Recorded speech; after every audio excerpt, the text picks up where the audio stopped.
नमस्कार, आपण पाहत आहात सह्याद्री न्यूज, आवाज महाराष्ट्राचा। नाशिक जिल्ह्यातील येवल्यातून एक धक्कादायक बातमी समोर आली आहे। एका 11 वर्षाच्या चिमुरडीवर भटक्या कुत्र्यांनी हल्ला केल्याची घटना घडली आहे। या हल्ल्यात चिमुरडी गंभीर जखमी झाली असून तिला तातडीने शासकीय रुग्णालयात दाखल करण्यात आलं आहे।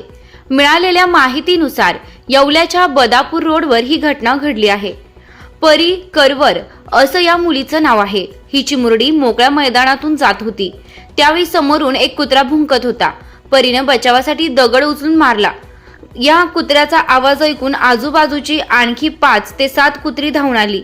परीने त्यांना हकलण्याचा प्रयत्न केला, पण तोपर्यंत 5 ते 7 भटके कुत्रे तिच्या अंगावर धावून गेली। तिच्या हातात पायाला चावा घेतला। मैदानात त्यावेळी या मुलीच्या जवळ फारसं कुणीही नव्हतं। या कुत्र्यांनी अक्षरशः तिचे लचके तोडलेत। एवढंच नाही तर हे कुत्रे परीला फरफटत घेऊन चालले होते। परीचा आरडाओरडा ऐकून रस्त्यावरून जाणारे लोक तिच्या मदतीला धावून आले। लोकांनी तिची कुत्र्यांच्या तावडीतून सुटका केली। परीच्या कुटुंबियांना याची माहिती देण्यात आली। कुटुंबियांनी घटनास्थळी धाव घेतली। कुत्र्यांनी चावा घेतल्यामुळे चिमुरडी गंभीर जखमी झाली।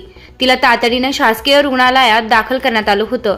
मात्र तिची प्रकृती चिंताजनक असल्यामुळे परीला नाशिक सिव्हिल हॉस्पिटलमध्ये हलविण्यात आलं आहे। ही घटना सीसीटीव्ही कॅमेऱ्यात कैद झाली असून या घटनेमुळे नागरिकांमध्ये तीव्र असंतोष निर्माण झाला असून पालिका प्रशासन भटक्या कुत्र्यांचा बंदोबस्त कधी करणार असा प्रश्न उपस्थित केला जात आहे।